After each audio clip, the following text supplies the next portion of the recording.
What's up, everybody? How's it going? Let's turn this around because I thought Rosie was going to be on to introduce the screen. Hey, I'm Peter Vaughan. Welcome to another stream at Cardboard Alchemy. This is behind the scenes at a game convention. Also, we have Rosie here to answer your questions about what's going on at Cardboard Alchemy. We've got Flamecraft Duels releasing in stores now, and we've also got Critic Kitchen we can talk about, Andromeda's Edge. Andromeda's Edge Genesis is coming this year. And we've also got Whisperwood and a brand new Facebook group, and Whisperwood's going to be kickstarting this year. Plus, we can talk about Flamecraft, OG Flamecraft. There's a lot to talk about there. I am at TantrumCon, so I am here with Alex Cutler. We're actually going to run a Critic Kitchen tournament, which I'm going to talk about, and also I just ran Flamecraft Duels for a bunch of people, and they had fun times. So TantrumCon is actually it's run by Tantrum House. They are a group of content creators that they review board games, and they also tell you what the latest Kickstarters are going to be. And they do such a great job. They've reviewed a lot of our games. But Tantrum Con is their way of having a fun time, and they came up with this idea that they have like celebrities flip tables. So they're getting big into this table flip thing. I wish I could find one during this stream, but basically they have like they set up Monopoly on two different tables. They set up Catan on two different tables, and then they have a celebrity and a guest of the convention flip the table and see who could get the pieces to go the farthest. All right. Well, Rosie is sharing the link. I'm going to sign the Tantrum Con. I'm going to sign the poster here because this is you can sign and leave. You can pick a spot to leave that you were here. So we're going to sign. We're going to make a Cardboard Alchemy potion.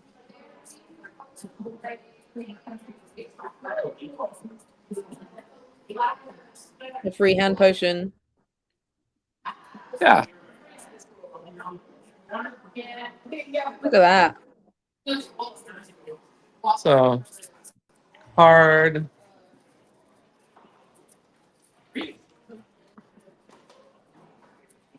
cardboard Alchemy.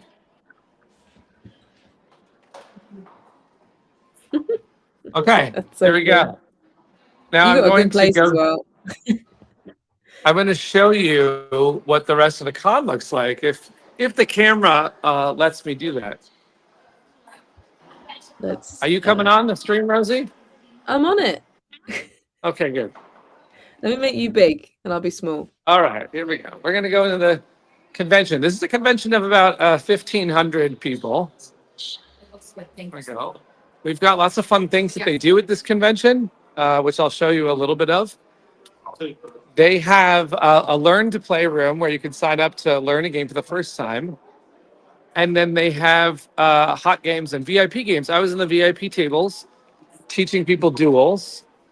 They have merch. There's the pen. Thank you very much. They have lots of fun merch. I like these hoodies. These are very comfortable. But they're going to go. Such good hoodies. I'm going to go over to the tournament room. It's not set up for Critic Kitchen. It won't be set up for Critic Kitchen until later, but it was just Cozy Stickerville in here. They did a tournament where, I don't know if they just served apples, but so the whole room, you get this whole room, and then there's people teach the game to every table. So everyone's playing the exact same game. You learn the game, and you get fed lunch or dinner. For Critic Kitchen, we're going to actually have dishes themed to Critic Kitchen. That's so cool. This is going to be a lot of fun. I was saying that Cozy Stickerville is probably just like fruit and veg. Right? And then they have a big stage where Grant Lyon one year was doing comedy, and they did a murder mystery in there last night. That's so cool. This area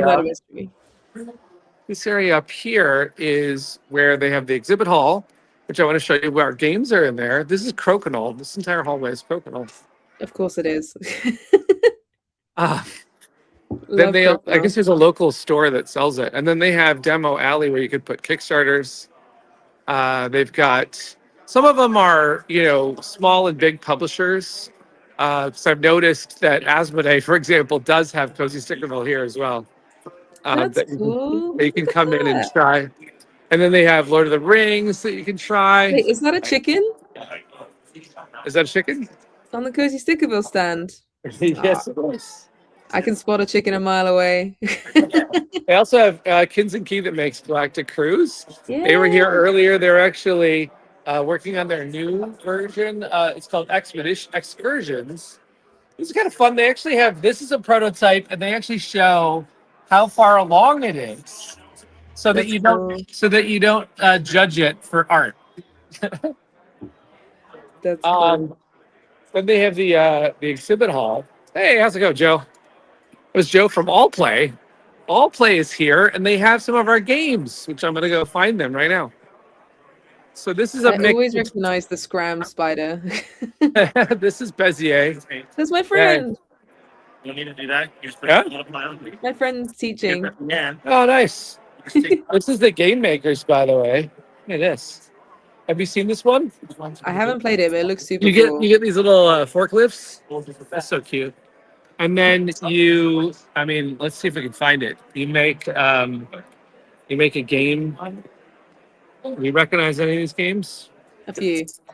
Concordia, Space Base. It'd be great if I found Andromeda's Edge right now, Yeah, but I'm not set up for that with a camera in hand. But Flamecraft and Andromeda and Flamecraft Duels are in this game. that's awesome. Can I play We have Vista? more booths, but I want to go to All Play right now. All Play is down here, and they have all of their games, which, they've got their small, their medium, and now their little tiny line, Hmm. which is fun. But also, they have what's the partner studio, meaning that they have games of other publishers like Cardboard Alchemy, Yeah, but also Kins and Key. There's a little more Cardboard Alchemy down there. There's actually lots of I think Cardboard Alchemy. they're using Andromeda's Edge to weigh the shelf down.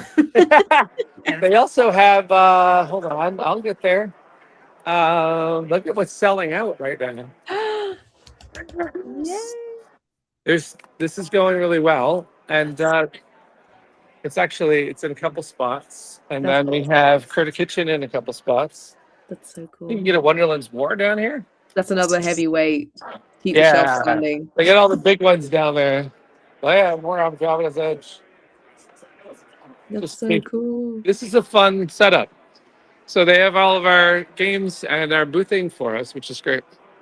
That's Plus, awesome. this is what they call their lemonade stand, where you can see what game you're going to play, and then you have a decent. You can play French Toast by designer Peter C. Hayward. Have you ever seen the French Toast, the new look? I've not played It's it. super Apparently cute. it's like his most played game.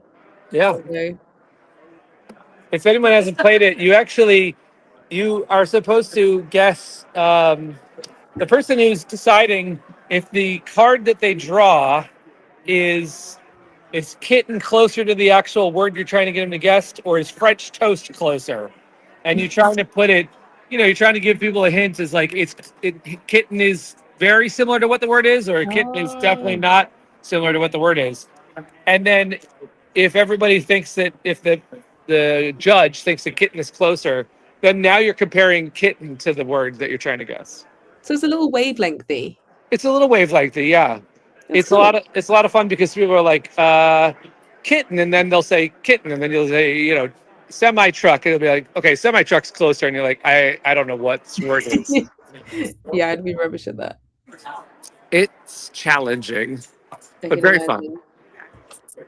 Anyway, it's a small convention, but it's a fun one. It's got a lot of good guest speakers and panels. Down there is where they flip the tables. Nice. You know, That's cool. And they got lots of sofas. That's nice. it's just the hotel has got like the one area that I said was for comedy is an entire like theater. So it's a good convention. That's They cool. have so what I'm going to do is I'm going to now go up to the room so I can properly do a stream with you. Okay. but I thought I would start us off. You can, if anybody has any questions, I can answer about Tantrum Con, or we can talk about our games. So, Cool. Awesome. all right, I will. I'll catch you back up in the room. All right, take it easy. All right. I'm just going to remove him. I think he's just walking. Hi, everyone. Wasn't that fun? It was super fun. Yeah, he's just going to go flip a table. That's what he's going to do. I have had a lovely week. How's your week been? Let me know what you've been up to. Have you played any games?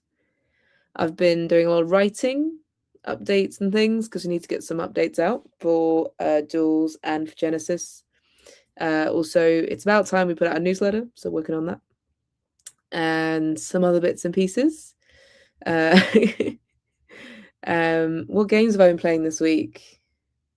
So, why am I like? Let's make me full screen. There we go.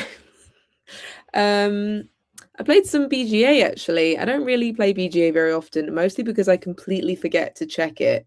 I am not very good at turn-based, as some of you might remember when we played Wingspan, and I left it for about 7 months. But I needed to learn a game, and I can't actually say what games they are, I don't think, because I'm about to go and do some filming tomorrow with a channel where I can then tell you what I played after that.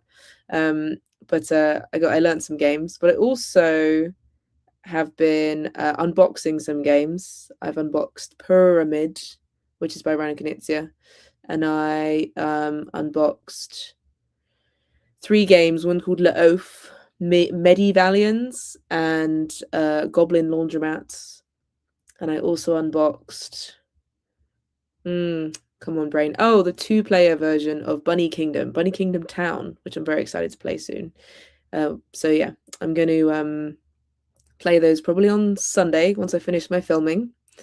And yeah. Oh, Peter C. Hayward loved Le Oaf. Oh, it's so funny. It's such a clever play on words. So you're a baker, but you're also a lazy baker who what you need to do is be the laziest baker who works for a bakery but not fired. So you need to put in like the least work but not be the worst at it that you got fired, so that the second laziest baker, I guess. And the little meeples are these little very sassy looking chef's hats, and it's Le Oaf, like, anyway, I thought it was funny.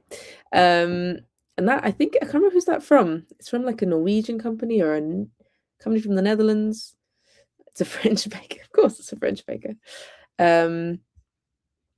But yeah, that looks really fun. I've played it already. I played it at Essen, but I haven't gotten around to playing it here yet, because we had a lot of games from Essen. So yeah, very, very cute little company. Though some people have said what they played. Let's have a look. So Hungry Game has been playing review stuff: Viticulture Bordeaux, Warlock of Firetop Mountain, and Zen Monkeys. Veronica played Heat, Pedal to the Metal. Impy's been playing a lot of Forest Shuffle, Dartmoor, and Tranquility on BGA. But yeah, lots of fun games being played. That's awesome. Other than that, been yeah, you see me posting around the place because we've just set up the Whisperword Facebook group, which I should have put a link below. I definitely should have done that, but it's linked. It's linked in the announcements of our Discord. You can just go to our Discord. It's linked on our Facebook group, so you can go find it there. You can also just type into Facebook Whisperwood fan group, and it should come up because it's public. And there's like 50 members already, which is really cool. But that's where we start to put art and behind the scenes and information. So that's a lot of fun. But yeah, that is a game that I've been. So Peter C. Hayward says, I'm working on a game that I predict will be Doug's favorite of 2027. Doug is my husband. Doug really likes Peter C. Hayward's apropos of movies, movie night. Peter's here. Hello. Hello. I was just talking about Peter C. Hayward's apparently designed a game that Doug will like. I assume it's going to be like movie night and book club, which we did play with my mum, and we lost pretty much every single time because it's really hard to think of books which have a lot of very specific stuff, like, you know, the mum has a first name. in the book, and I'm like, so yeah, that's a lot of fun. Yeah. So you're back from your walk. Yeah. Did Googs attack you? He said he might find you. No, he didn't Oh, well, attack. he failed then. There Yeah. we go. They were talking about games that they'd played. Have you played any games while you're there so far? I really haven't. We got in, and then I made sure the tournament stuff was all set up because we're giving away prizes, and then I ran duels all morning. So I played duels because 124 members in the Whisperwood fam group. That might be because I mentioned it in Flamecraft group today, I think. Nice. So, or maybe it was Creaky Kitchen. Either way, that's awesome. Tripled nearly. So that's exciting. Yeah, Whisperwood's coming. I actually have Whisperwood with me. I have the prototype with me. It's exciting. I have talked to the guys at Kinson Key. They're going to play with me later today. Maybe that's tomorrow. A good group to play it with. They will be that kind of game. So I'm also I had a fun time with Alex Cutler. I drove down with Alex, and then Alex and I spitballed game ideas in the car and have thought of a game idea. Dangerous. So that's how it happens. You is how it happens. Driving somewhere, or you're in the shower, and then game idea. I mean, I remember we had a fairly long drive from Santa Rosa to San Francisco, and we were talking about a small Flamecraft game. Yeah. And Flamecraft tools didn't exist then. We were just chatting like, "Oh, what about if this existed?" So you never know. Say that because Nicole and I were talking. So I was in Nuremberg. That's where I was right before Tantrum Con, and was there with Nicole Cutler on our team, and she and I were talking about a small Flamecraft game, like even smaller than Duels. So it's just funny how. Well, because the localizers from different countries would love it if Flamecraft existed in a card game form. So we'll have to talk to Manny about that. That would be very interesting. I would be curious as well. I mean, to be honest, Flamecraft is so good. You could just make playing cards. Like the amount of times I've gone, I don't need playing cards, and then I see like Snoopy playing cards, and I go, but I do need playing cards, obviously. Yeah, I have with me on this trip. I have Lilo and Stitch playing cards, which see. I mean, I love Stitch, so he's like eating the spades and the hearts and all the cards. It's awesome. I love that. There's always an IP that someone will go, maybe I need playing cards. Right. For me, that would probably be Gudetama or Moomins. I am a sucker for that. I know it would. I know. Gudetama is a little sad, broken egg. It's a mascot in Asia, and it's sort of just very depressed. It's very funny. Peter, I heard about this drive, actually. That's how Critter Kitchen came up. That's pretty fun. Oh, that is fun. Yeah. And thank you, Mark, for joining the Whisperwood group. We're going to try and, show you what another solo game can be. I know Chris Strain is working on the solo mode for Whisperwood. Yeah, that's, I mean, it has to have one, really, doesn't it? Mm-hmm. It does. 100%. Lucy asked, do we know when Whisperwood will be launched on Kickstarter yet, or is it still just sometime this year? I don't know if I should say, because then people will, I mean, if you all have to, all the people currently watching the stream have to promise not to hold us to any specific date. If we were to say a date and then we didn't launch on that date, you would have to not hate me. And I think we should explain the process. So we have a date. We have like not a date, but we have like a time period in mind. We might say like this month or whatever. But it all relies on everything leading up to that date. And when we actually announce a date, it's because we're like 99% sure that we can get everything done by that date. So at this point, we're still in dev. Launch now. That is a mistake that Kickstarters make, which is that a lot of times Kickstarter creators will feel like, because you've set a date. Let's say we said January 28th. Well, maybe we'd feel like so pressured to do it, even if the page isn't ready. You don't. That's the bad way to go. Instead, it's the old way that Blizzard used to operate. As a game comes out when a game is ready, an animation from Disney comes out when that animation is ready. Even though they sometimes pick the date, they also can scrap the date. And creative processes are tricky, right? We are working so hard to make it by the end of spring. That is when we're trying to do. Now, what's funny about that is that technically, if you were to take the end of spring and the first day of summer, that's as late as we could go to stick to spring, isn't it? True. One of the things we're trying to make sure is like the mini production and the cost of the game and the different deluxeifications, the art and the core game is decided on, like it's solid, but then there's all these extra, not factions in this game, but there are extra pieces and parts that we're trying to make sure are all working, that are Yeah. great. Absolutely. The original For estimate, me, I'd love it to be during a time when I can film some woods that aren't sad. I think You know? it said springtime summery woods. That Somewhere. would be nice rather than the sad grey rubbish that we have right now in the UK. Yeah. I wonder if I can bill a trip to a fancy woods in the UK. Oh no, I need to go to the Lake District. Yeah. I was a little bit bummed that I was in Portugal for the back half of this trip. I wasn't bummed about Portugal, but what I was bummed about, it was rainy, and I kind of wanted to go to these mystical woods that they have, and I was thinking about filming for Whisperwood, but it wasn't meant to be this trip. But it does Yeah. depend on the weather sometimes.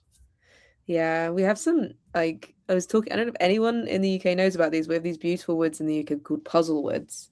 And you Hmm. can't actually bring dogs in or anything. They film Doctor Who in it. They film Star Wars in it, all that kind of thing. But they're super twisty, and they've got rope Ooh. bridges between like mounds of things, and you can walk between giant rocks. And Love it's it. just absolutely stunning. And unsurprisingly, it's been filmed in many alien slash like vibes of this is another world, and it's very, very cool. So if anyone gets a chance to visit what is effectively the UK's version of Westwood, you can go to Puzzle I Woods. want to go there. Are you going to film the Kickstarter video out of that? Yeah, it's wood? also near a mine. I've been down it, and so you can go to a mine and Puzzle Woods within the same short period of time. So it's very cool. Let's do that right before UK Games Expo. Yeah. Then I don't know if they're near each other at all. My geography is atrocious, but definitely nearer than I am here in London. That's for sure. Got it. So you went to Portugal, which was not work related. It was like a mid travel. It was sort of on the way back from Nuremberg. So Nuremberg is the toy fair that they have in Nuremberg is is it the biggest toy fair out there? It is toys, board games. It's actually everything from like balloon manufacturing. There's an entire hall of balloons and an entire hall of plush, and there's an entire hall of stationery. Is that how they organize it? They're doing it by themed things. So when you go into the balloon hall, it's all these vendors trying to sell you on the latest balloon technology. Parties, like they've decked out the space as if they want to show you what you could do with balloons. I saw exhibitors putting up hundreds of balloons into like arranged patterns, and it was wild. In the board game area, there was the usual big players like Asmodee, and there was Goliath had a big booth, and there was quite a few like big players. The European players were all there, and we were there with All Play because we were meeting with folks who would want to localize our games or talk to our current localizers. So for example, Critter Kitchen is not in Italian yet. And so we met with 4 different Italian publishers, including Cranio, Rebel, Portal Games, and Lucky Duck Games. And we met with those, and and I think there was actually 2 more Italian publishers. And we were trying to find Critter Kitchen a home in Italian, as well as... We still haven't. I do get messages being like, when's it going to be in Italian? It's like, when we find our partner. And then we were talking with, say, there's a partner already for Andromeda's Edge Genesis in Germany. That's Frosted Games. They actually partnered us since the beginning. And so Frosted Games was asking, how's Whisperwood coming along? So it was a fun chat with all of our different partners to talk about duels, especially Flamecraft Duels, showing a lot of publishers what Flamecraft Duels looks like. So on the way back from Nuremberg, thought it would be fun to take a couple days in somewhere else. Yeah. Nuremberg was 0 degrees or 32 degrees technically. Fahrenheit, but it was snowing and it was cold. And then Portugal was a slight step up, but it was rainy and cold, but still. I mean, sure. I will. I'm like, I will be returning to Southern California with some joy. yeah, it's funny. Like whenever you and the team talk about like maybe one day I'd like to go live in Europe, I go just experience the weather for a bit and see how you do. 'Cause it's definitely an adjustment. That's What for makes sure. up for the weather in Portugal, and I'm sure it's lovely in the summer, but what made up for it was the nata, this dessert, custard dessert that was made, I think, by artisan dragons. It was unbelievable. It was like having creme brulee in a little cup. Oh, Like a is it little, like sort of it's custard pudding? yeah, it's custard pudding like in a flaky pastry with the top Oh, of it just kind of charred, a little bit of, it's got a okay, little brown to it, and then like a creme brulee, like it's sounds good. amazing is what it is. And every bakery in Portugal knows that it's amazing and serves it. They serve it all over the place. And they all like over here where they have the best coffee. They're like the best pastel de nata. You're like the number one. Yeah, they love that. I mean, It's not very good. I could live there just for that. Yeah, that sounds really nice. I'm so curious about Nuremberg. I feel like I want to go next year just because of seeing the stuff that goes on, the parties and everything, but also the fact that you didn't tell me there was a whole hall of stationery. I would Yep. have been all over that. But also what's really rubbish is you can't buy anything. You can't buy anything. You can't buy anything. You're in this, like, there's a hall where they do like remote control cars and like drones, and it's just like a drone hall where the drones are flying all over the Yeah. thing. And then I guess they let the public in on the last day of Nuremberg, which I think is a Oh. huge letdown, because like kids running in there and you're like, you can't have any of it. You can't get the plush. Maybe they let them take it on the last day. I don't know. Yeah, I mean, But that would be nice because when I went to London Toy Fair, I was like, I want something. Oh, I can't have this. And if you're a retailer, I do think you get given a bunch of stuff because the idea is that you're going to buy their stock and sell it. sure. I'm not. I couldn't fake that. That was just like, Yeah. so I would be disappointed to see a whole hall of stationery that I couldn't have. That would hurt. But what I was doing, Rosie, because I know we're working on something for UK Games Expo, which is a secret mission to have a type of stationery at the booth, right? And so I was looking through all of it, like, oh, maybe we could do it like this, maybe we could do that. So I took a lot of pictures for that. That's cool. Yeah, that's cool. I mean, like, did you see a lot of blind boxes? Was it just everywhere? Like, no, I didn't see any blind boxes. there'll surely be loads. Like, they're just boxes that art on them. What? No, I didn't see any of that. That's so weird. Yeah. I did see, what was really funny is there was a hall full of like trampolines. There was a whole hall full of doll houses, and then kids furniture, and so I mean we were just going through all of it, like, okay, this is overwhelming. Is mind numbing. Like, it's a stadium after stadium after stadium of stuff, toys. Is it bigger than Essen? Way bigger than Essen. It's Oh no, that sounds horrible. several Essens. I guess that you could just stay in the board game one. Like, yes, we stayed in the board game one most of the time and talked to the board game folks. It's nice that they put it all together because at the London Toy Fair, they're all dotted. It's nowhere near as big, obviously. It's in a very old, leaky building. But the board game ones are like sort of dotted around, and you have to find them all by weaving through, Ravensburger and all these other ones dotted around. So yeah. It's funny because we ran into some people who saw you at Toy Fair and then came to us at Toy Fair. If you saw Rob, you see Rob. Yeah, Rob absolutely. Trounce. Yep. Rob Trounce is the loveliest guy. The loveliest guy. He works for Zatu, who are a retailer over here. And he's just the nicest person ever. I literally, whenever I go to these kinds of things, all my friends will message me who work in industries, say hi to Rob, and I arrive at him and go, 16 people say hi. Rob was super friendly. Sadly for Zatu, they have a very tough deal, so I don't know that we can. They said, we want to work with you, but you can only work with us. You can work with anybody else. They're exclusive. Interesting. I don't like that as much. I told them that I would love to work with them, but I can't not sell the game to our friends at Spiral, and I can't not sell to my Yeah, friends over here and there. So it is difficult. I wish Yeah. they would. I know why they're doing it, and I think that it's a smart play for some companies, but I think we want to be in as many stores as possible. So it's a very tough deal. But Apparently Rob you was were absolutely blind to the blind boxes. nice. A Oh my golf cart goodness. would help, by the way. What's amazing is that it's not crowded, at least in the non-public days. It's just big empty hallways. Yeah. And you have plenty of time to get to each meeting. I wish I had my pictures uploaded. I have the Asmodee Lounge pictures of that. Long Pack Games was there.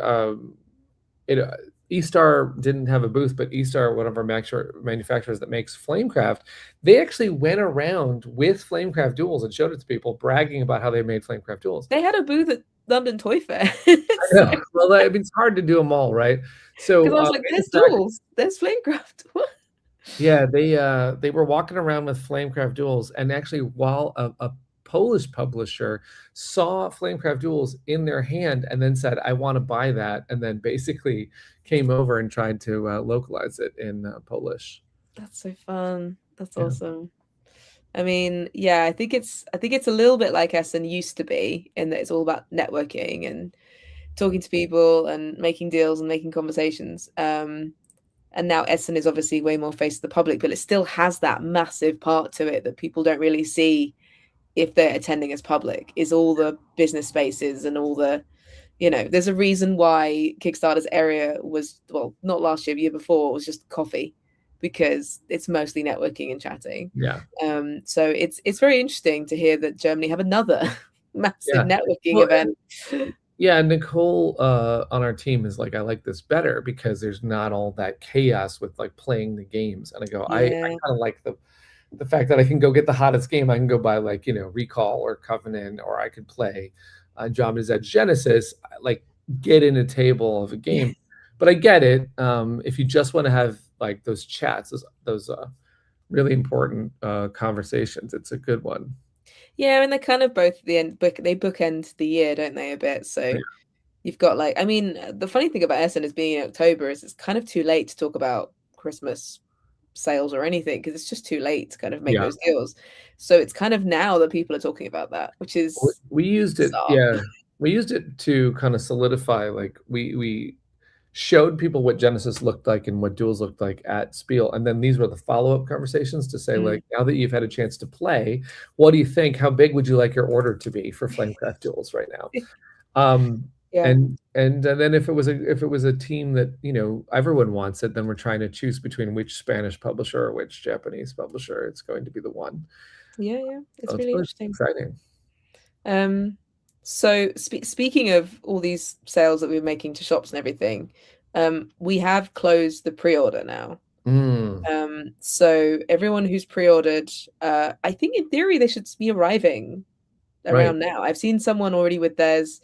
It'll take a while because there was a lot of orders, but we've closed the pre-order to make sure we focus on shipping, but we're also moving all of our stock to Allplay still. So all of the stock that was not put on Allplay yet, including like Critter Kitchen and all those kind of things, are all moving. So it'll take a little while, but we will have the shop open properly, not just a pre-order, as a shop.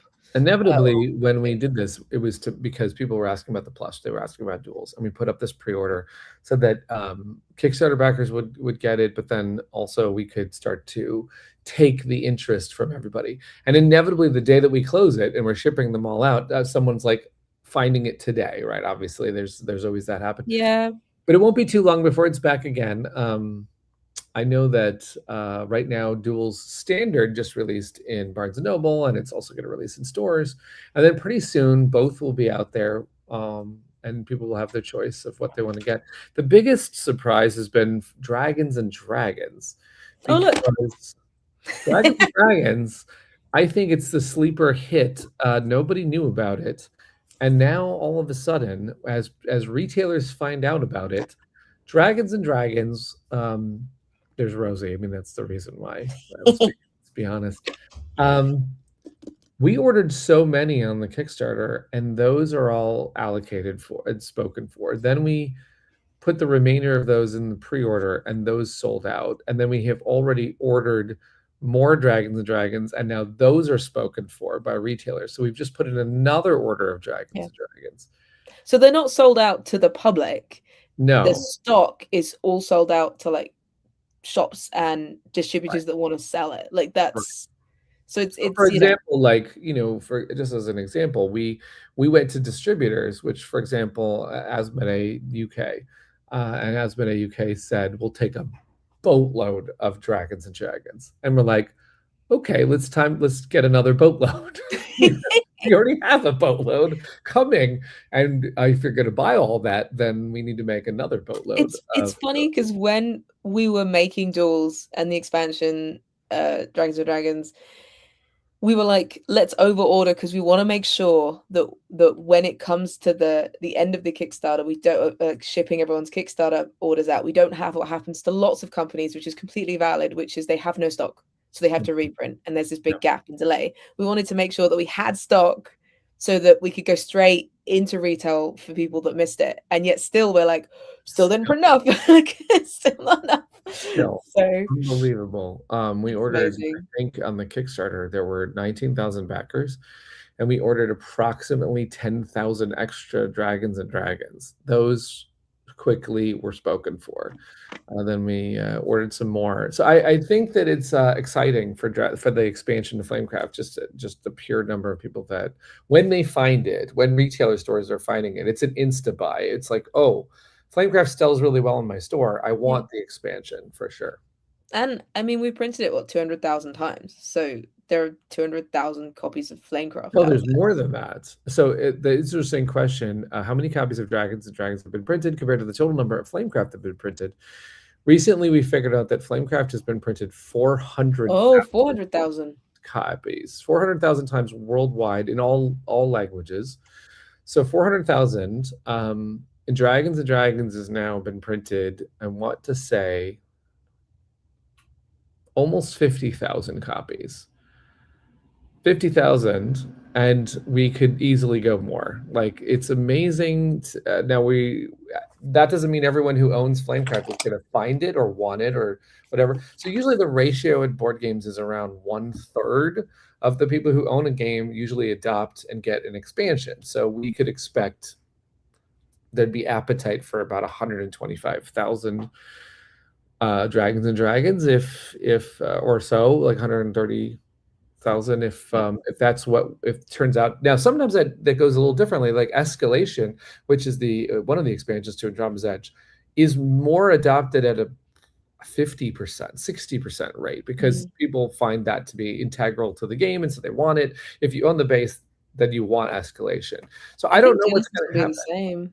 I don't know if Dragons and Dragons will have that level of adoption from the fans that love Flamecraft, but so far it seems like that's what retailers are saying. But because it's also so little, I think people are likely to buy them together. Yeah, they'll be like, oh, what do you get? Okay, cool. So this like makes it like a little bit more variability. You get like the dual dragons, like, okay, cool, great. Like, I can see people going, stack them up and go. So I think that will happen as well. So it's very interesting. Cool. Talking to localizers is really humbling because you go talk to a localization company and they say expansions do not do well in our country at all, so we don't want Dragons and Dragons. And then you talk to the next localizer and they're like, oh, we've been waiting for this. Like, can we have all the promo cards right now? Yeah, I think it also varies on like accessibility. In certain countries, it's particularly difficult to get hold of games. So it can either drive demand, or it can be like people are just discovering games that have been out for ages. It's a much slower process. So they might be like, we don't need an expansion right now. They're just getting Critic Kitchen, like they're not even getting that yet. So it varies, doesn't it? But yeah.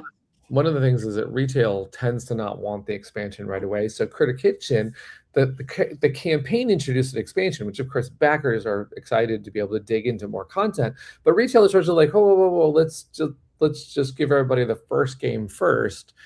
So it makes sense that the expansion for Critic Kitchen is going to take some time to soak in.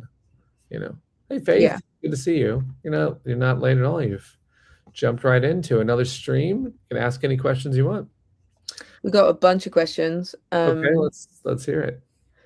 So, will Dragons and Dragons be localized in French? I can tell you that the French market is very excited by Dragons and Dragons. We currently have a bit of a bidding war to who will be, like right now. Lucky Duck is Goliath is the publisher of Flamecraft, so they have the first right to decide how if they want Dragons and Dragons. They seem interested, and then there's a couple other French companies saying if they don't do it, we will absolutely do it. So it's That's quite fun. interesting. They're very very interested in that game. So the French market is ready to go.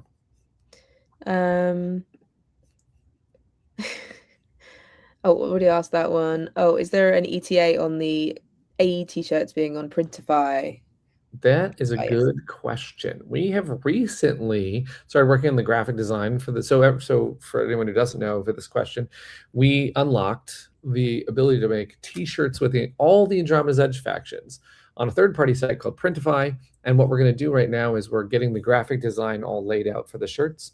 The shirts will be like, I mean, I'm wearing a Flamecraft dual shirt. I don't have a drama shirt with me today, but there's a Flamecraft shirt. So we're going to have those printed and double check that they're coming out right. And Printify, when it works, they can ship anywhere in the world.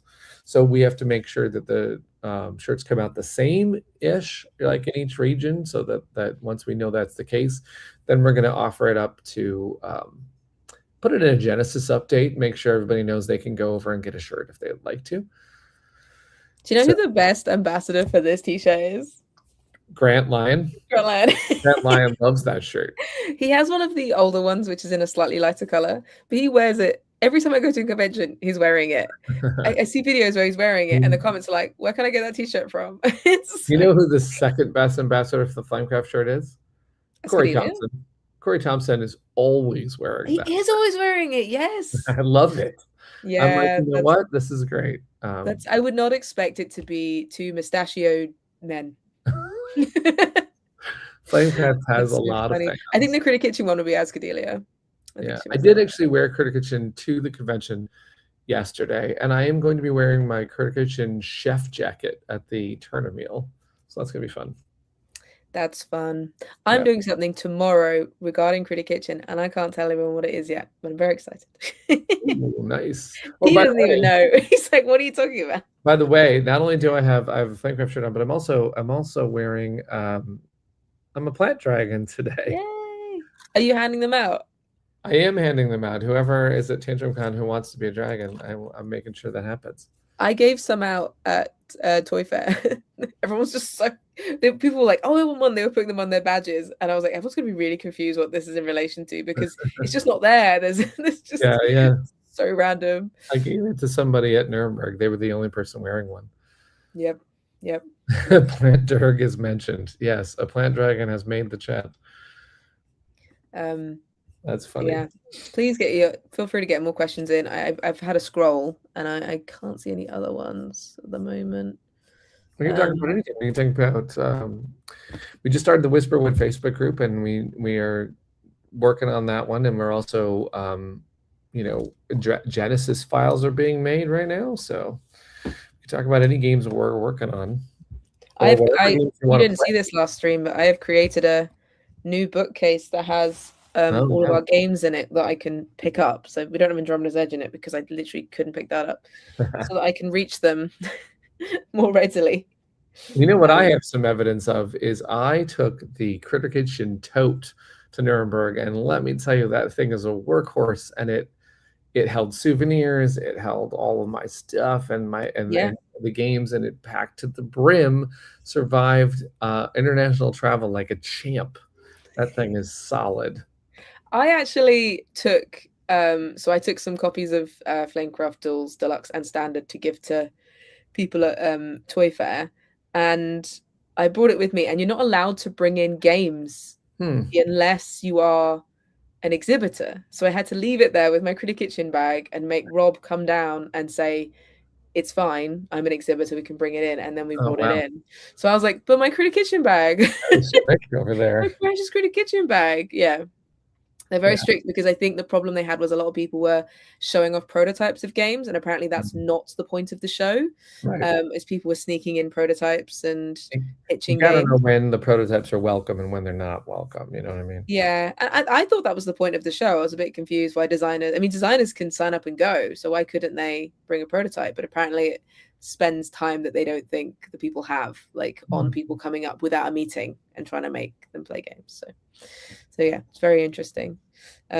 What has been your game of the year so far? A month in. Thank you, Peter C. Hayward. I have That's a great recorded question. all of my games so far played in January because I am using the app BG Stats.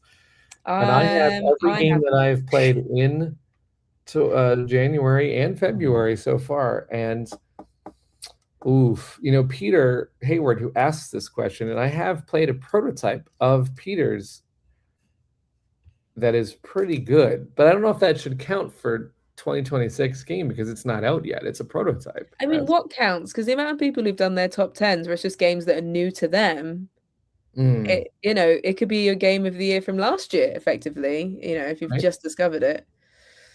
Like so far, I mean, yeah, because if we're counting like a game that, like I played Clans of Caledonia, which is a fantastic game, but that didn't come out in 26. That certainly isn't the game of the year for 26, but it may have been the best game I've played in 26 just because it's a great game. But I've also played Recall in 2026, and it's fantastic. But I've played. I'm looking at how many times I've played Whisperwood, and I love Whisperwood, so that's my game of the year so far in 2026. I've played a lot of the games that are on our 10 by 10, which were games that were on our top 10 last year. So played a lot of Railroad Tiles, so that was already on my list last year though. So I don't think I played enough new stuff to I've only just discovered there are going to be new things. I think Lucky Duck Games just announced a game, like a very cute, cozy game that I'm going to have a look at. Yeah, I'm going to play Bunny Kingdom Town. Which Bunny Kingdom Town sounds fun, by the way. The art's giving me Root vibes. It looks very cute. So I'm excited about that. But I don't know. At this point, way too early to say. My game of the year last year was Cozy Stickerville, and I only got that in November. So... I have played Cozy Stickerville in January, so that could count. I like it a lot. This is funny. It's designers with oversized jackets. Psst, want to play a prototype? It totally is that. Like it gives that vibe. Because I was playing duels with Joe Browse from All Play, and people kept coming up to go, "Is this a prototype?" I'm like, "This is not a prototype. This is a finished game. No prototypes look like this." It's very fancy. I met Joe at Nuremberg because he was All Play was hosting a booth and letting us crash it. Joe's very nice. He's lovely. He lives not far from me, and he travels a lot more than me. I don't know how he does the back-to-back all over the place cons. He must have an incredible immune system. But I am excited for Gamma. And not long until we... That is our next show at Cardboard Alchemy. We ought to put up, and I know you were sort of building towards this, an event calendar so we can tell people where we are.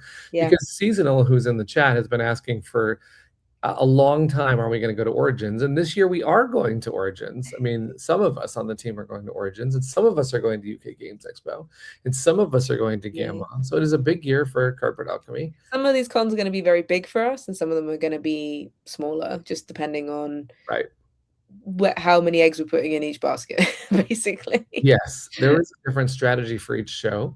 For example, we're going to Dice Tower West with the express job of just showing Whisperwood. That's like all we're doing at Dice Tower West is just showing Whisperwood, and so that's the focus. Whereas Gamma is actually to sell duels. I mean, it's mostly to sell duels.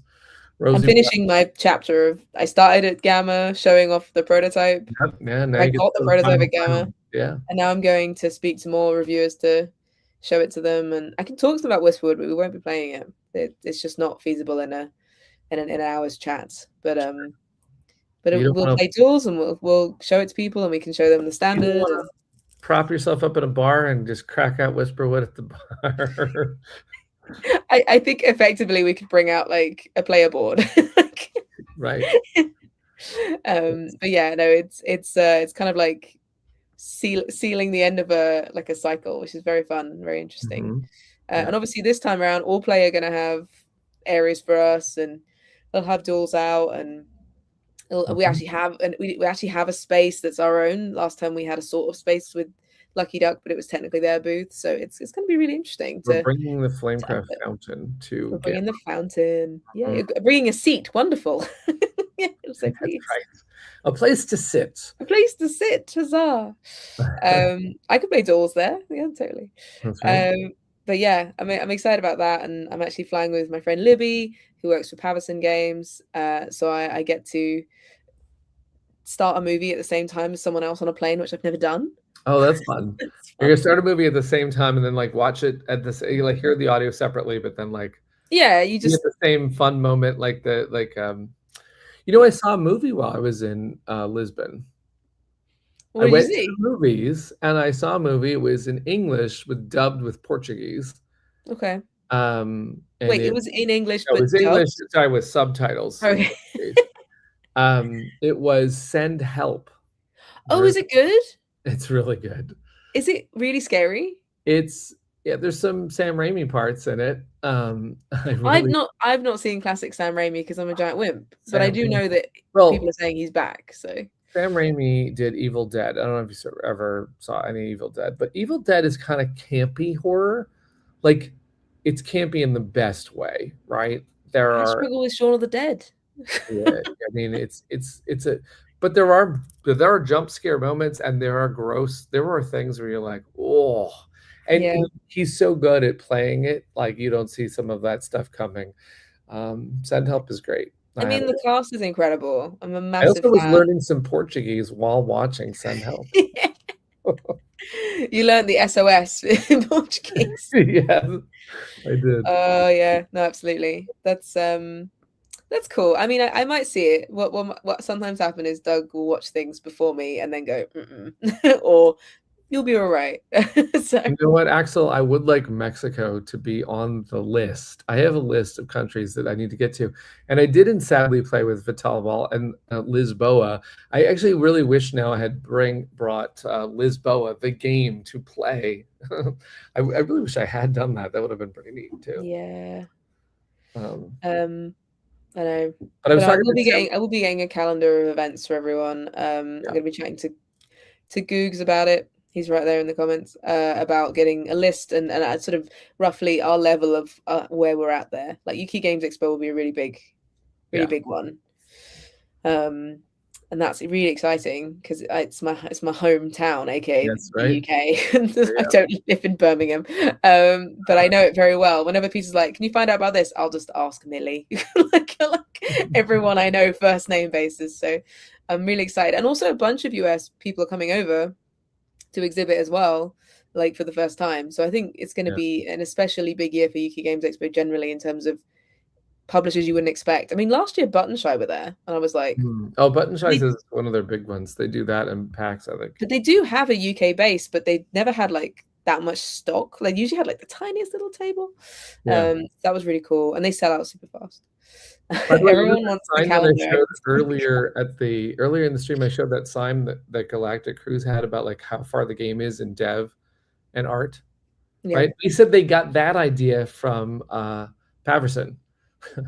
So it was a clever idea that now we're going to have to borrow. Shout out to Dave, or maybe it was Libby. I don't know. I think they said that was Dave, but it was a clever way to explain where a game is at when you're showing it. So, for example, when we show Whisperwood at Dice Tower West, I want to do that. Put a sign up that says, "Yeah, this is where this is." Yeah. I think it's something Stonemaier do quite well on their newsletters and stuff in terms of percentages of where they're at on each game. I think it's very helpful with games of that scale. That's right. For sure. So that everyone doesn't think, "Oh, this is completely." Well, Duels already has like most of the art from Flamecraft, so from the get-go, it had 90% done. So I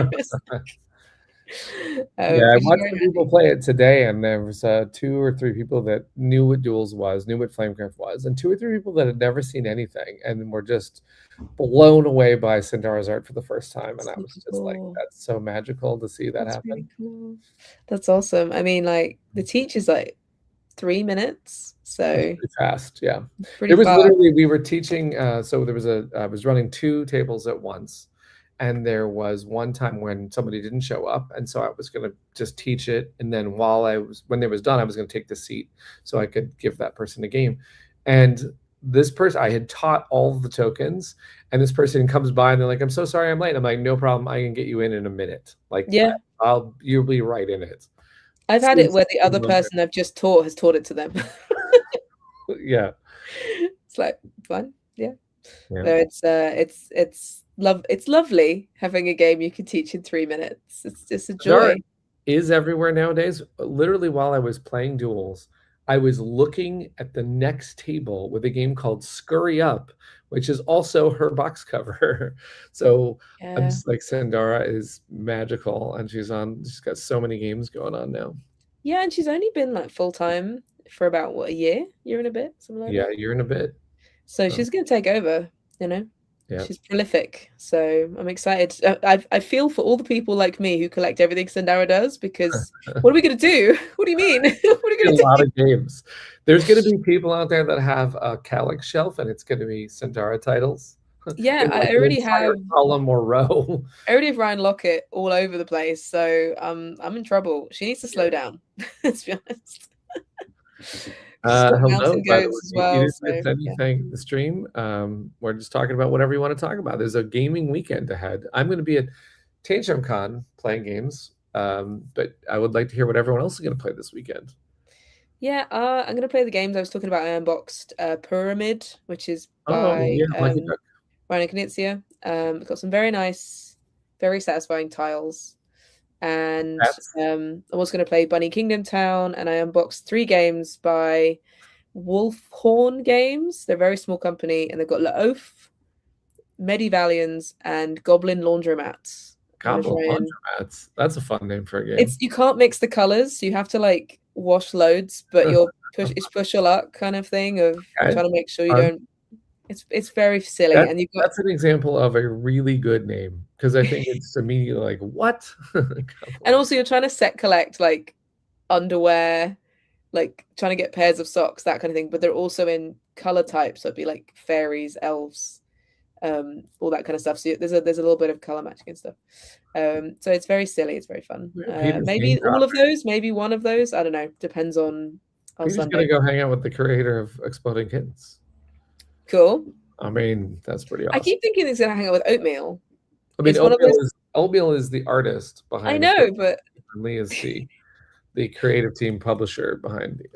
I always just thought of it as Oatmeal's game. Can't help it. It is. I think Matthew Inman did a lot of the concept for the game. So. Yeah. Quirkleton said he tried to do a CA shelf, but it's too chunky. I know. The tops of shelves is what we do. Yes. I have my very heavy ones on top of this built-in cupboard for our electrics, because I wouldn't trust our storage. But yeah. Earthborn Rangers. I haven't heard of that one. Oh, it's huge. Is it? I think so. Isn't it huge? I don't know. My brain is saying I know it's got a big tree on the front. Okay. And I thought it was a big game. But yeah. Does Rosie have a frog shelf? Rosie doesn't have a frog shelf. She's a frog army. My entire flat is a frog army. That's right. No, at the moment it's a lot of blind boxes, let's be honest. But then there's also like all the painted minis just lying around. I saw your video went out about the painting of that. I love it. Yeah, so that's on Instagram now. People can go watch how to paint this. I thought that was really fun. It's really easy. The amount of comments just leave it at the white. I was like, you could totally just leave it as white, you know. Like this one doesn't come up as easily. This is when I tried to do a little bit more detail. It looks a bit too angry. Like it's giving like very angry.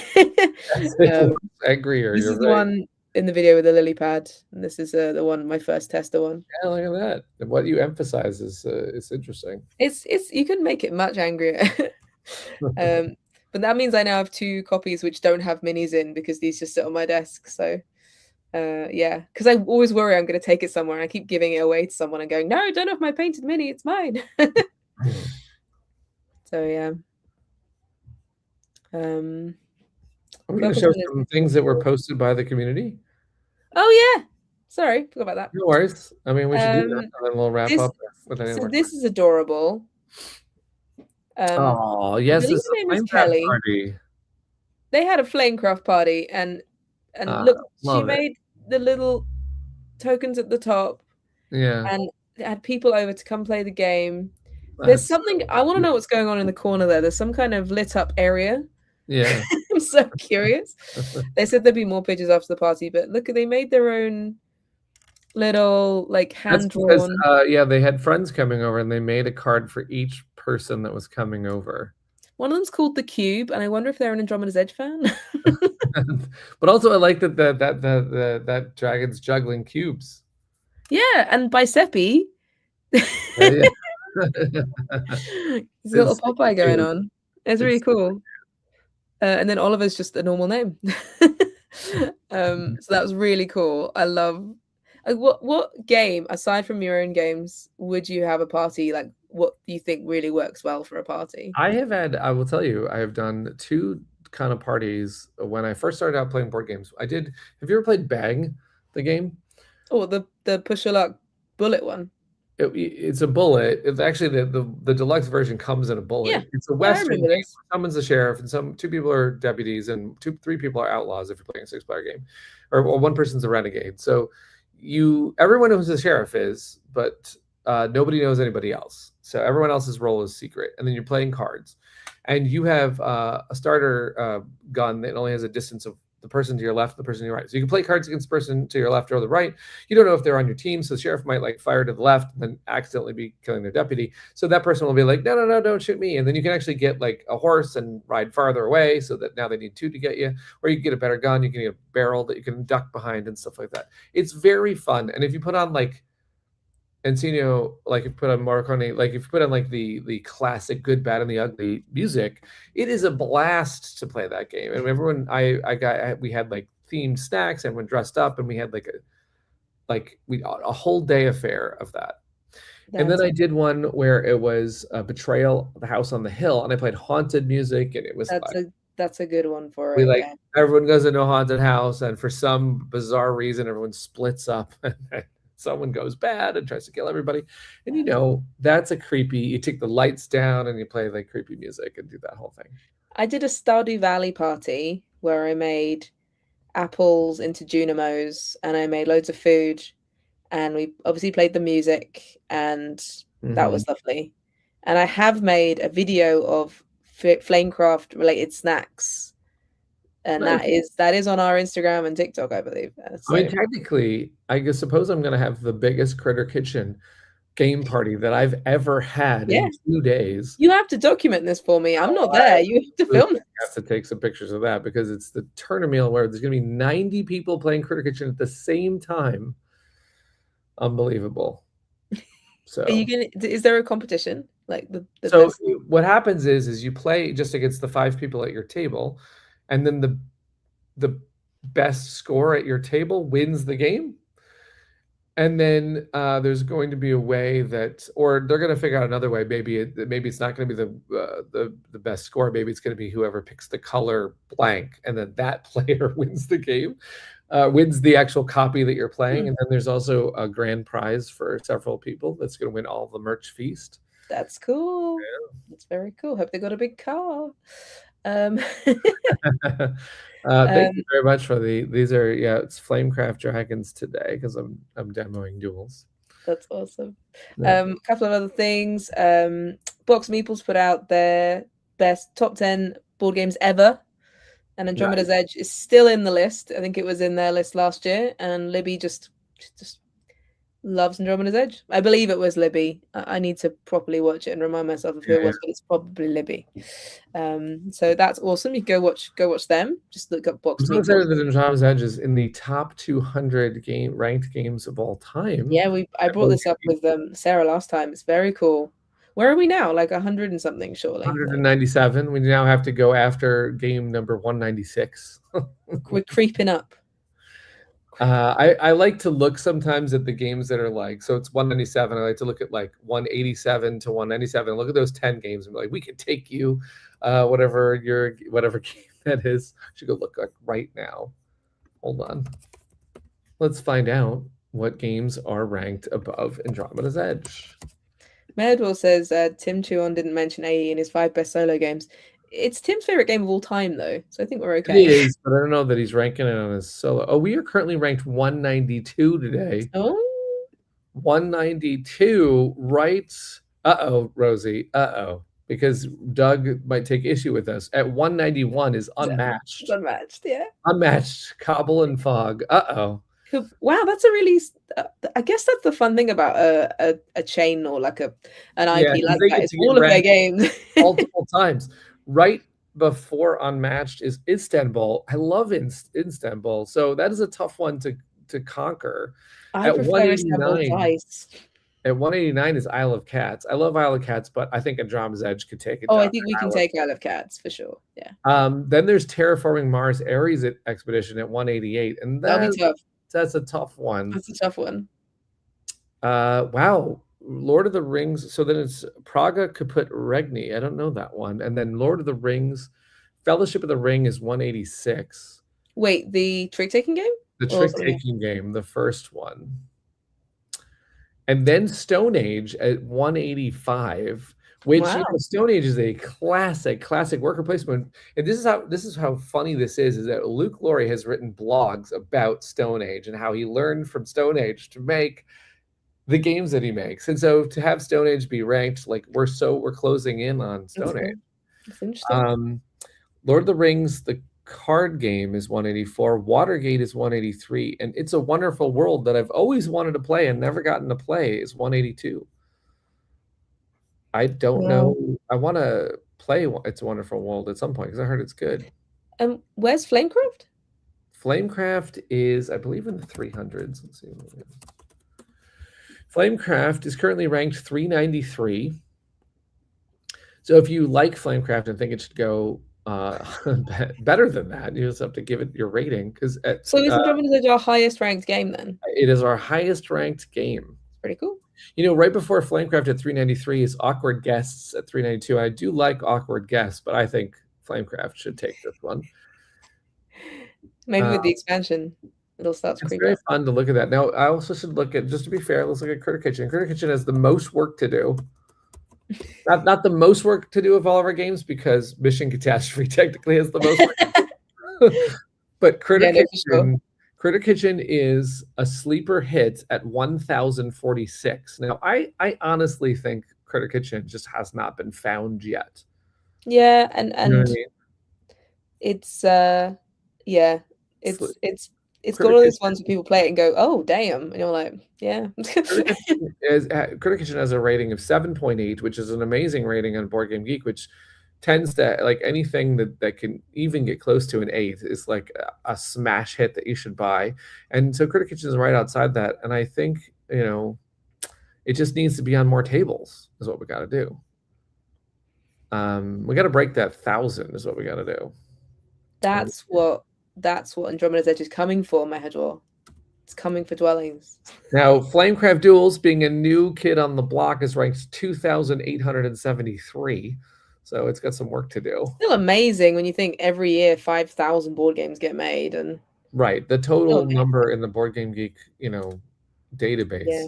Also, games that are more popular with the mass market find it a bit harder to. Yes, I think will have a harder climb because it's just not. It's the other thing that's fun about Board Game Geek is the weight rating. So they have a rating of 1 to 5, and there's heavy games, and those are rated like a 3 or a 4. And so Flamecraft Duels is weighted 1.84, which is a very lightweight game. And if you take Flamecraft, I think it's 2.12. Let's see what it. Flamecraft is weight is 2.18, so they consider that to be like, so it's roughly around a 2. Now let's look at Andromeda's Edge. What do you think Andromeda's Edge is? 3 something. Yeah, it's definitely above a 2. It's not a 4. It's not quite a 4, but a lot of people think it's getting close there, so it's rated 3.73. It's getting close to a 4. I think a 4 is starting to be like a T4 level, right? Let's look at Twilight Imperium. Let's see. Oh, 4X, sorry. Twilight Imperium 4th edition is rated 4.35. So Andromeda's Edge is a little bit lower. I think it's just that I know how to play Andromeda's Edge, so it can't be a 4. Oh yeah, because I can play it. compared to Dwellings of Eldervale. Now, Dwellings of Eldervale is a spiritual predecessor. Got to be similar, yeah. So, but it's weighted. It's less weight than Andromeda's Edge. What would you guess then? 3.4, 3.2. 3.24. Yes, that's a correct. I got all the numbers. Yeah. It's such a small scale to work with. What do you 1 think to Critter 5. Kitchen is weighted now that you know that Flamecraft is a 2.18 and Andromeda's Edge is a 3.7? What do you think Critter Kitchen will be? 2.5. 2.2. 2.44. You were like really good at this, Rosie. I mean, it's one of those things where people go like, it's a bit crunchier than Flamecraft because there's just so many things in it. Nice. It is in fact 2.4. That's awesome. Yeah. But at the same time, it is just like a bunch of people clicking numbers, so you never know. Is, but what I love about it is if you have enough ratings, and you really do actually get. Like, yeah, you do see it. It's great. To hone in on what it actually. I'm imagining a 1 is a nap. Can we think as a crowd? Can we think of a game that's a 1? Oh yeah, Jenga. Like if I say like see flip 7. What do you think flip 7 is? Oh yeah, that's got to be like a 1. Yeah. Flip 7 is a 1.03. So there we go. I'm gonna see Jenga now because I'm just curious what they think Jenga is. Jenga is a 1.10, so they say that is just slightly heavier than Flip 7. I think they were judging the literal weight of the game. It's fun though. Like, is there anything under a 1? It's got to be like a kid's game, like Rhino Hero. Okay, let's look at Rhino Hero. I think that. What do you think that could be rated? It's a 1.02. It's very close to Flip 7. Whoa. Chess? I can't think of anything that's going to be under a 1. Checkers? I don't even know how to play that. I couldn't possibly. Checkers actually is rated 1.71. Yeah, because it's a strategy game, right? It's got a bit more going on. Flip 7, you can't strategize really. Like, you're just like. Okay, fine. Tic-tac-toe, but it's 1.28. Flip 7 is honestly lower than, It's got to be, hey, that's my fish. That's basic, right? No, it's not going to be that. That's not going to be on a Jenga. Hey, that's my fish is rated 1.45. Yeah, it's higher. Yeah. Now. Oh, I don't know. Maybe it would be like a kid's game. It would be a very juvenile kids game. Yeah. I wonder what. It's got to be like. I definitely played a game that was by. I just typed in Guess Who because I was like, maybe Guess Who is. No, Guess Who's amazing. Guess Who's like a 5. Guess Who is 1.09. I think everything is a 1 and over. Right? Yeah. That's fascinating though. Yeah. Well, now we know. Wow. Hurry up chicken butt named in the comments is literally 1.0 on the dot. Wow. So there you go. Can you vote less than 1 though? Okay. Let's look. Because otherwise, it's never going to be under a 1, is it? If you can't vote less than 1, I don't think you can. I think it's 1 to 5. So maybe I'm gonna rank. Let's go Andromeda's Edge. I'll see if I can do it. Andromeda's Edge. Snakes and Ladder as well. I mean, sorry, that's pretty basic. Andromeda's Edge. Let me see if I can give it a rate. A rating. I've rated all of them already. Not on weight though. Not on weight. I don't see where I actually do that. Not sure. Anyway. That's why it's so hard. It's a 5 just to try and rate it. Maybe you have to like have you can't go below 1, says Devil's Trade. Okay, so if you can't go below 1, then I believe we found the hurry up chicken butt. Chicken butt has literally been rated 1 by everybody. There we go. We did it. Well, that's great. Well, this has been fascinating. I'm sure everyone's like, why didn't see this coming?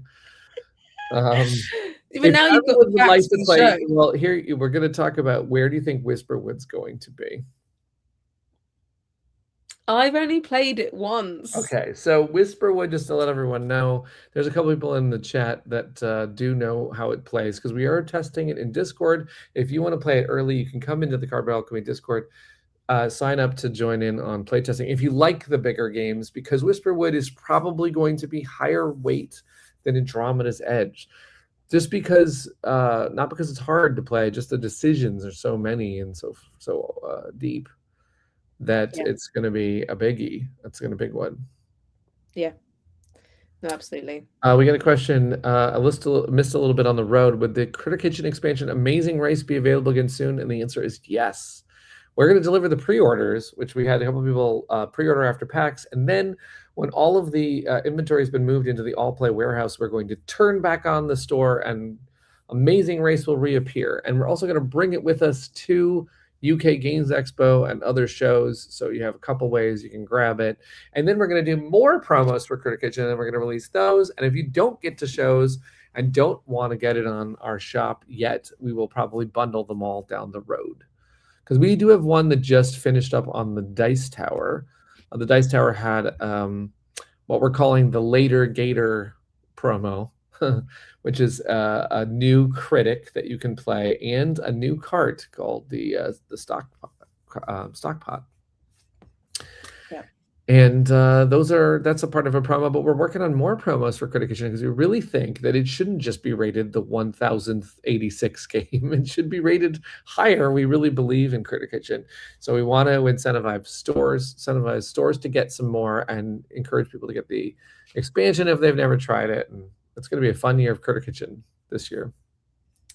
Oh, one final question before I think we have to go because we've got a meeting very soon.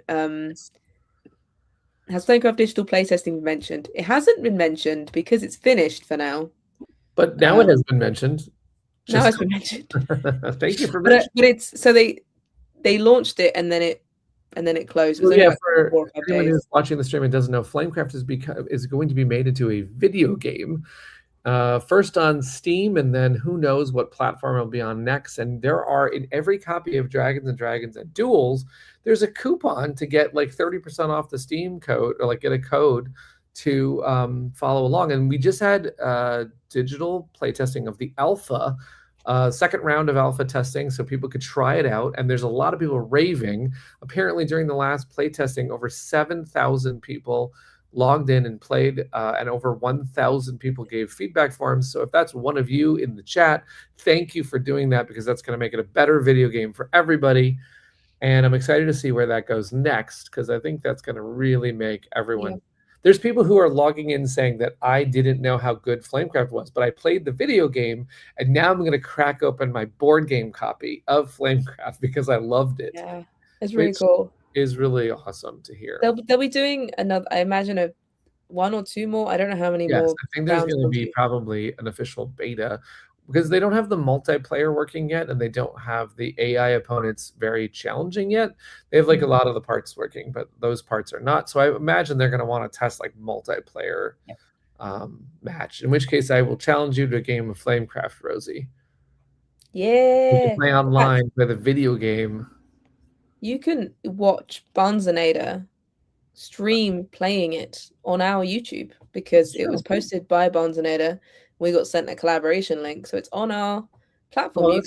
You can watch Barnes play, as sponsored by Monster Couch, who are the devs for it. Nice. So yeah, you can go watch Barnes play Flamecraft. That's great. Online. It's awesome. So, yeah, very exciting. Yeah, I'm excited to see how it develops. Already the town is looking beautiful. The dragons are running around. People have noticed that the dragons like sit and hang out on the grass and then run around and do stuff in town. So yeah, Sandara, I mentioned this in last week's stream, but Sandara shared a story of just all the dragons were just in a little circle. She's like, "Is this the park?" Just they should be. Like, I don't know what they're doing, but they should be playing a game of duels when they get to the park. I know. I have to get some Easter eggs in there. It's very cool. Yeah. But yeah, it's lovely to see it like pop up and see everyone playing it, and lots of lovely comments. So yeah, hopefully they'll be back with more on that, and you can find out more in the Discord. They have their own little section of it. So Yeah, also in our Discord, there's what they've done is all of the community that Monster Couch is sort of some of the Wingspan. They make Wingspan digital, they make Calico digital. They're inviting all those people to come into our Discord. So there's a lot of people just hanging out and having fun, finding Flamecraft, talking about it. And the next round of testing will certainly be there, so you can join us. absolutely. But yeah, you will. I'd say go off and enjoy Tantrum Con, but we have a meeting in 10 minutes to talk about a different convention. So Okay, so then after that, after that, you can go and enjoy. I'm actually going to play some games with Alex Cutler, and we're going to play Whisperwood tonight, possibly. Yeah, that's awesome. But You've just been swapping out the Cutlers, haven't you? Hung out with Nicole Cutler. Now you've got Alex. Trying to figure out which is the best one. Yeah, that's the goal, really. By the end of the year, it's a ranking system, really. But I want to hear what everyone else has been playing. And if we missed your question, don't forget we have Facebook groups for Flamecraft and Critter Kitchen and Andromeda's Edge, and you can brag about how you just ranked it on BGG. Or you can come into the Whisperwood group, where next week we're going to start leaking the artwork of Sergio Chavez. It is going to blow you away what he's doing for Whisperwood. So I can't wait to show you that. Yeah, we're having a fun time. That's our next game coming out. You can try it in Discord. You can also play online. You can play Critter Kitchen online or Flamecraft Duels online in Discord as well. And you can just join in the chat of a lot of different channels. You can tell us how was your day in Discord as well. So fun stuff. You can send us animal memes. It's great. That's right. All right. Until then, I hope you all have a good weekend. Enjoy yourselves. And game on, everybody.